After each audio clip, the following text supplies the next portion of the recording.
A TNU decidiu no tema 371 sobre a possibilidade ou não de se exigir início de prova material para comprovação de união estável para o fim de requerer benefícios como o de pensão por morte e o de auxílio reclusão. E a questão discutida, passa pela alteração da Lei de Benefícios, que agora dispõe no artigo 16, parágrafo 5º, que as provas de união estável e de dependência econômica exigem início de prova material contemporânea dos fatos, produzido em período não superior a 24 meses anterior à data do óbito ou do recolhimento à prisão do segurado,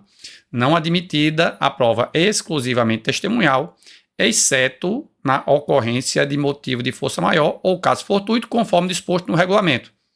Ou seja, isso significa então que se uma pessoa está pedindo uma pensão por morte e não era casada com o instituidor do benefício, então se é uma mulher, por exemplo, que vivia em união estável, faleceu o companheiro, ela vai requerer o benefício, ela tem que ter provas contemporâneas aos fatos, ou seja, provas documentais que foram criadas no período dos últimos 2 anos de união, contados do fato gerador do benefício. Então, se é a morte, no caso a pensão por morte, aí tem que ter o quê? Fotos, documentos emitidos, conta de energia ou de água, ou seja, provas documentais que comprovem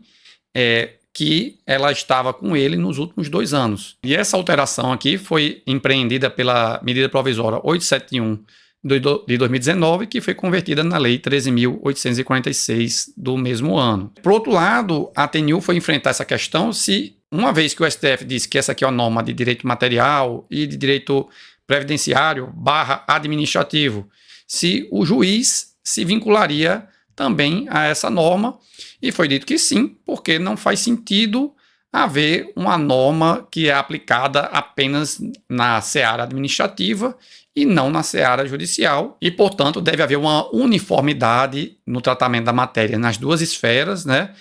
para evitar o que o relator do julgado falou da situação do gato de Schrödinger, ou seja, uma situação ser ou não ser ao mesmo tempo. Ou seja, a norma ela tem que ser a mesma nas duas situações. Mas, por outro lado, como é uma alteração de norma de direito material, será aplicada apenas aos fatos geradores posteriores à medida provisória convertida em lei,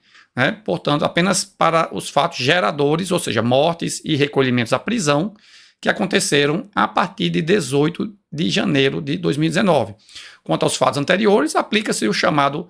princípio do tempus regit actum, pelo que o benefício se rege pelas normas vigentes na data do seu fato gerador. Então, não vai exigir essa contemporaneidade da prova, do início de prova material, para comprovação de união estável, se o óbito é anterior a 18 de janeiro de 2019.